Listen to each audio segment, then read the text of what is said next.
competitive exam হোক or a private job interview, অফিসে কলিগসদের সাথে কথা হোক বা স্টুডেন্টের সাথে টিচারের কোনো interaction, family gathering, friend circle discussion, current affairs এমন একটা টপিক যেটা কিন্তু খুব ইম্পর্টেন্ট সব সিচুয়েশনসের জন্য।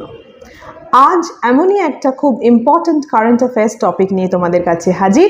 টপিক হলো মোকা 2023, the first cyclone of 2023, যার নাম মোকা। Hello everybody, I am Krishnanjana. Welcome to today's new episode. Point wise বলে দিচ্ছি, তোমরা one by one note down করে নাও। Point number 1. As per the India Meteorological Department IMD, a low pressure area is likely to form over Southeast Bay of Bengal. এই বাক্যের কি মানে হলো? এটার মানে যে আইএমডি মানে ইন্ডিয়া মেটিওরোলজিক্যাল ডিপার্টমেন্ট অনুযায়ী আমাদের যে বে অফ বেঙ্গল আছে সেখানে একটা লো প্রেশার এরিয়া ফর্ম হবে, তৈরি হবে। ঠিক আছে, এখানে প্রেপোজিশন কি হলো? ওভার। তো কোনো জায়গা, কোনো ওয়াটার বডিতে এরকম কোনো লো প্রেশার এরিয়া বা কিছু ফর্ম হলে you should use the preposition over, over the bay of Bengal. Okay, আর লাইকলি মানে কি? লাইকলি মানে হাই চান্সেস, হতে পারে। Okay, that's not a guarantee but chances are high, হওয়ার অনেক চান্স আছে, হতে পারে। Okay, so clear. Moving to point number 2. Point number 2 holo, it will concentrate into a depression by the 8th of May and subsequently turn into a cyclonic storm. Okay, or you can say subsequently strengthen into a cyclonic storm. Cyclone mane ঘূর্ণিঝড়, I'm sure you know this. Okay, এখানে আমরা কি দেখছি যে এই যে low pressure area একটা তৈরি হলো, ফর্ম মানে তৈরি হওয়া, বে অফ বেঙ্গলে, সাউথ ইস্ট বে অফ বেঙ্গলে, সেইটা আস্তে আস্তে শক্তিশালী হয়ে উঠবে 8ই মের মধ্যে এবং একটা ঘূর্ণিঝড়ের আকার নেবে। Point number 3, the storm will move towards northeastwards towards the east central Bay of Bengal till May 12. So এই বাক্যের মানে হলো যে 12ই মের মধ্যে এই যে ঘূর্ণিঝড়, এইটা কি হবে? এটা ডিরেকশন চেঞ্জ করবে, দিশা চেঞ্জ করে, এটা সাউথ ইস্ট ছিল, এবার এটা মুভ করবে নর্থ ইস্টের দিকে। সো ইস্ট সেন্ট্রাল বে অফ বেঙ্গলের দিকে এটা চলে আসছে। টুয়ার্ডস মানে কোনো ডিরেকশনের দিকে যাচ্ছি, so that is the preposition towards. All right. Point number 4. This cyclone is expected to hit West Bengal and Odisha by this week. এই বাক্যের মানে এই সপ্তাহের মধ্যে এই সাইক্লোনটা প্রাইমারিলি মেনলি দুটো স্টেটে হিট করবে বা আসতে চলেছে।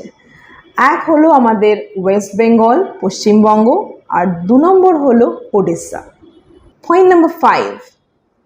This cyclone has been named Cyclone Mocha. এখানে আমরা কি দেখলাম যে এই সাইক্লোনটাকে সাইক্লোন মোকা এই নামটা দেওয়া হয়েছে। সো হ্যাজ বিন এর পাশে আমরা ইউজ করলাম past participle form of action of verb, right? সাইক্লোনটাকে নাম দেওয়া হয়েছে, সাইক্লোন দেয়নি, সাইক্লোনটাকে নাম দেওয়া হয়েছে। সো হ্যাজ বিন এর পরে আমরা ED form of verb use করলাম। This cyclone has been named cyclone Mocha. Okay, যদি আমরা have been, has been, had been এর পাশে ING form of verb use করি তাহলে ফার্স্ট যে সাবজেক্ট সেই কিন্তু কাজটা করে চলেছে। For example, I have been working in this company for 11 years, মানে 11 ইয়ার্স ধরে আমি এই কোম্পানিতে কাজ করছি এবং করে চলেছি। It's still continuing. But if I say one more example, I have been inviting them for 3 months, 3 মাস ধরে আমি তাদেরকে নেমন্তন্ন করে চলেছি। অলরাইট, বাট এখানে ইনভাইটিং এর বদলে আমি যদি ইনভাইটেড করে দিই, দ্যাট মিনস আমাকে নেমন্তন্ন করা হয়েছে by them, তাদের দ্বারা। Alright, there is a big difference between have been, has been, had been, ing form of verb and past participle form of verb. এই ক্ষেত্রে আমরা ইউজ করলাম named, that is past participle. Okay. So this name has been suggested by Yemen, which originates from the Yemen city Mocha, located on the Red Sea coast. So এই নামটা recommend করা হয়েছে, Yemen recommend করেছে, যেটা Yemen city থেকে originate হলো। আর Yemen সিটিটার নাম কি? মোকা, যেটা কোথায় অবস্থিত?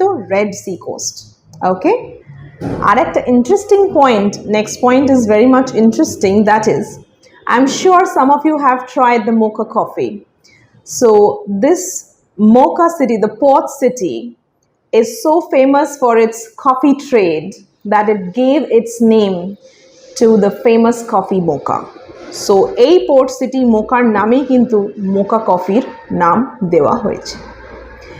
Anyway, all said and done, I hope we remain safe by the blessings of God.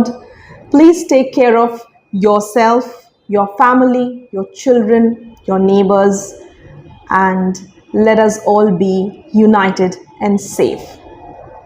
That's it for today's discussion. See you soon in the next video. Thanks for watching. Bye.